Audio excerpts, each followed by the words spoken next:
Hey, welcome back to another video. In this video, I'll be talking about beginner mistakes in cloud engineering.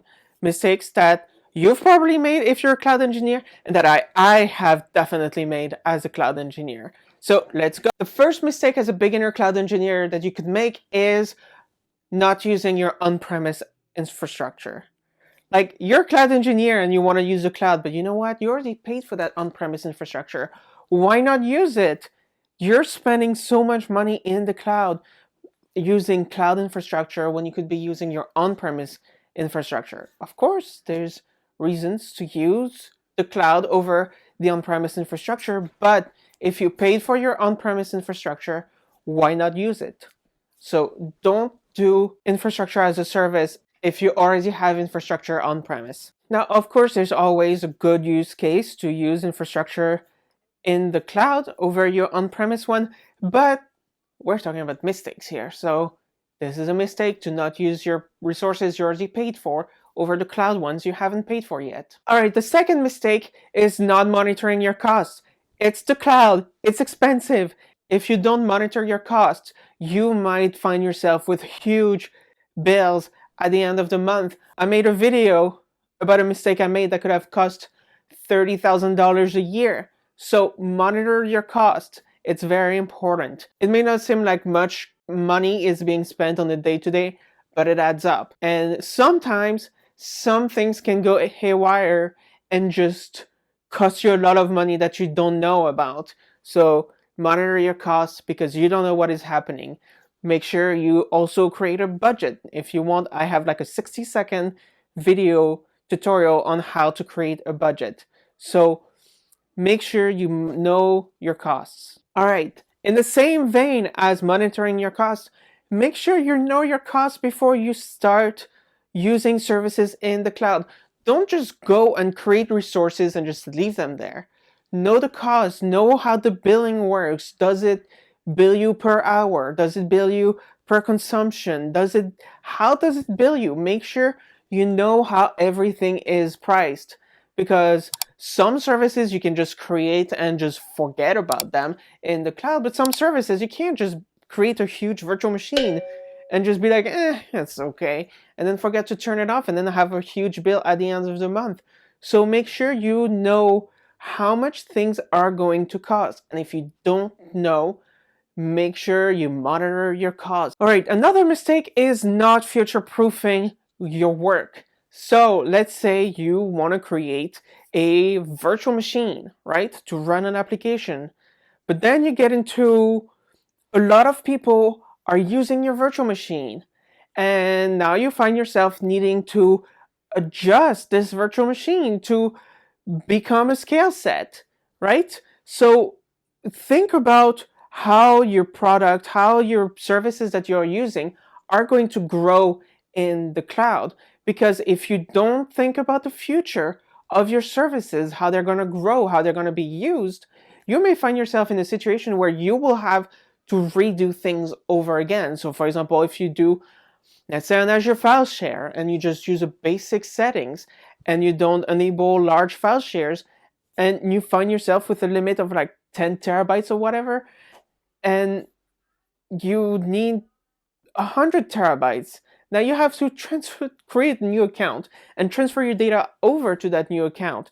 Whereas if you had thought about it beforehand and you think about the future of how you're going to use the service, you can set up the service so that it lasts you as long as it possibly can. Another one, and I mean, if you know me, you'll be like, Carolyn, why are you the one speaking about this? And Tina will make a face in a second, right, when I say it. Be organized.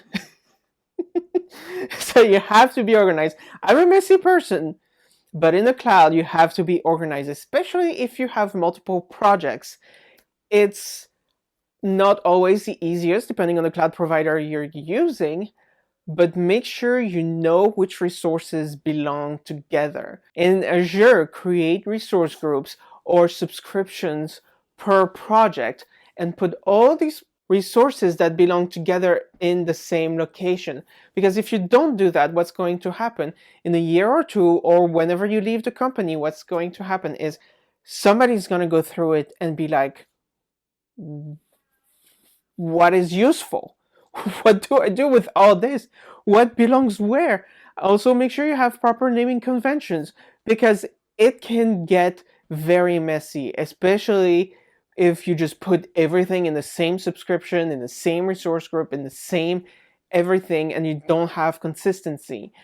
The cloud can get very messy, so make sure you get organized. I'm a messy person, so trust me when I say you have to be organized. Lastly, you need to use the correct tier when you create your resources. Let's say I want to get a guard dog, and all I get is this. Now, this is a useful guard dog, but she's not gonna prevent anyone from entering my house. She's gonna bark very loud, but I can't upgrade this dog. That's it. That's the size they come in, right? So what you can do is maybe get another dog. You can also get two dogs, but still, it's not a German Shepherd, right? It's not a German Shepherd. So make sure you get your tiers properly before you create your resources. Some resources you can upgrade, some resources you can't, and that can be a problem. So make sure you use the right tier. Make sure you use the tier that has what the features you need before you do anything in the cloud. Because otherwise you'll find yourself doing just like for the future-proof thing. You're gonna have to redo things all over again. And that's not gonna be fun. All right, so the last mistake you can make is not thinking about security ahead of time. So for example, you get a little puppy here, a little puppy there. It's gonna make a lot of noise, but it's not gonna do anything. If you want to upgrade your security, there's a bed right there. This is a much better choice. I mean, it's a Nerf gun, but you get the idea. You get the idea. Just imagine this is like a very powerful assault weapon. Think about your security ahead of time in the cloud, because when somebody gets your data, it's too late to think about security. So security should be one of the first things you think about. All right, so these were my mistakes that I made as a cloud engineer. I was very lucky to have good cloud engineers around me to help me through my journey in the cloud. But, I'm not done making mistakes. You're probably not done making mistakes. So if you have done mistakes that I haven't made, please tell me in the comments below so that I can make another video. Part 2 of Cloud Engineer's Beginner's Mistake, like the sequel. All right. And now we're gonna do the usual bloopers. This is my security. I can't upgrade it. So you gotta think about security before. There's a bed. There's a bed. You're good. Yeah. Hello! In this video, I'll be telling you about common mistakes made by beginner cloud engineers with puppies on my face. Ah!